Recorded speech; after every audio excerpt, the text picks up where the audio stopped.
Hey guys, I'm back. I just want to do a little quick overview or review of my iMac. I've had my iMac now for about two, maybe even almost 3 months. Um, I just got a request from one of my subscribers. I believe his name is Vista U52, I believe. Sorry if I messed up. I'm trying to remember on top of my head.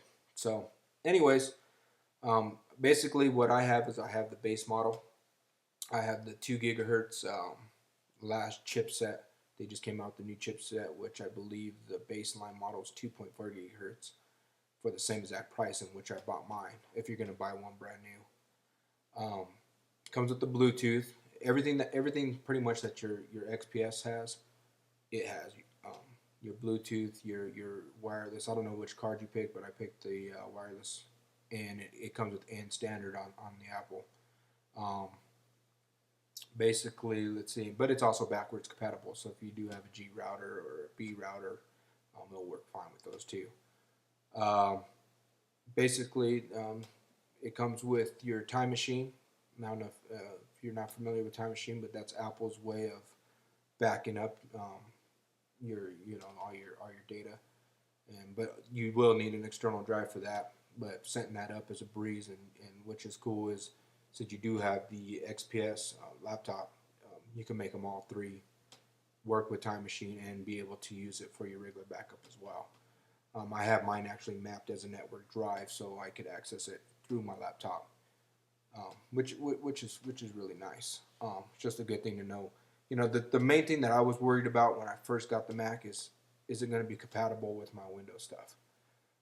Obviously, if you have Microsoft Word and you don't have Word for Mac, there's a couple programs like Neo Office and stuff like that are free for the Mac, and they work fine. They work just like Open Office or whatever for a PC, but or for Windows I should say, because they are both PCs. But anyways, everything so far that I've used, it pretty much works hand in hand with my Windows machine. Um, there's always ways out there working it out. I also use a program called Synergy, which is kind of cool. Just to go on a little bit of programs on it. What it does is it shares your mouse from your Windows computer to my Mac, or Windows to Windows, or Mac to Mac. But it allows my mouse to enter off my laptop screen and enter onto my desktop machine, and it works fine. It works great. It was easy to set up. The one thing is just to kind of give you a hint. When I had Tiger, which is Apple's last version before Leopard, when I had Tiger and I had XP, setting it up was a breeze as far as sharing files between the two computers. When I got Vista and I got Leopard, it was a little bit harder. I got them to work. I still haven't got my Mac being able to see my Vista computer or connect to it. I get to the login command, and then it runs an error. So I don't know. I'm doing something wrong there or something, but I'll figure it out. But anyways, but everything's stored on my 500 gig hard drive that's on my Mac anyways, on my iMac. So being able to access it through my laptop is awesome. So that's just a good thing to keep in mind, is that working hand in hand together with both of them, it does work, and it is pretty simple. So I know that's probably one of your main concerns, and you have every right to be concerned about that. That is a little scary, especially when you're jumping into something new. The thing that's really really cool that I found out since I switched, I knew the basics in Windows, but I didn't know a damn thing about the Mac.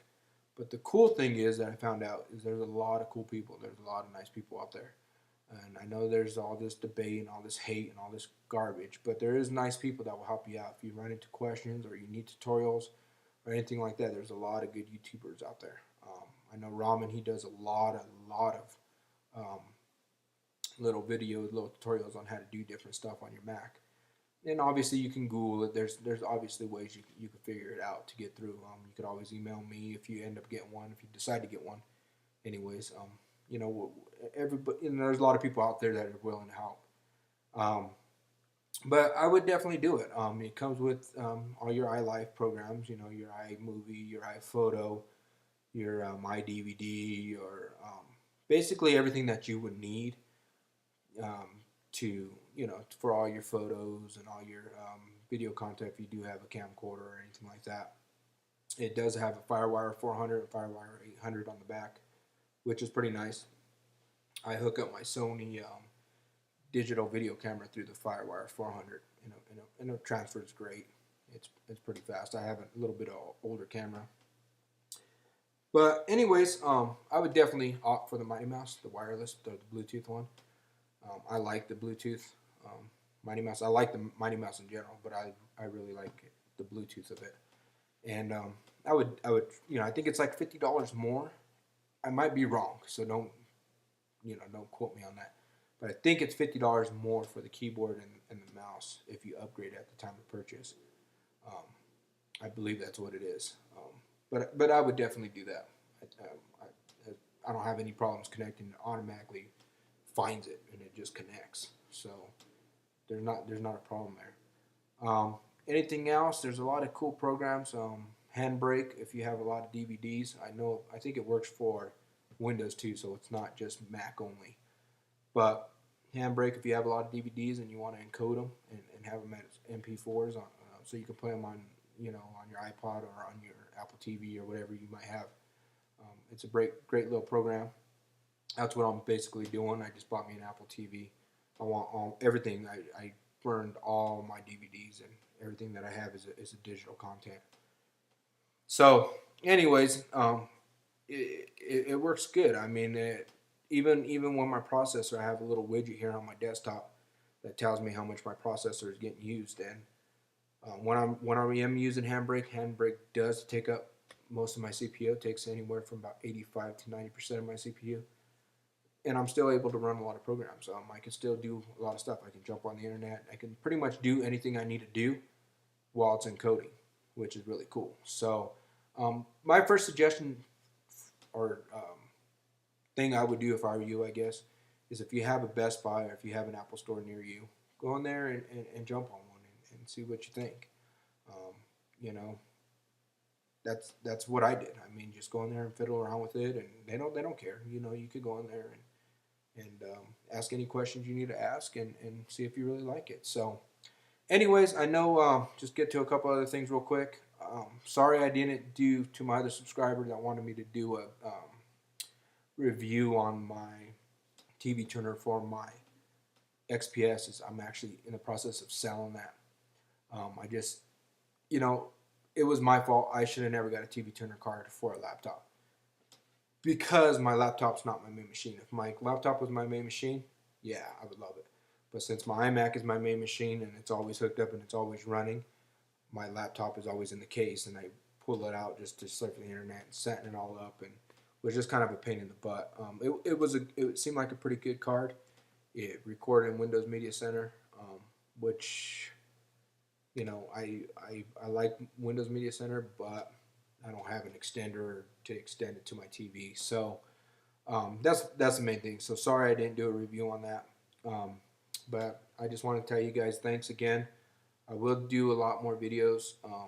Like I said, I've purchased a couple other things like my Apple TV, and hopefully in a couple of days I'm going to get me the Apple Airport Express.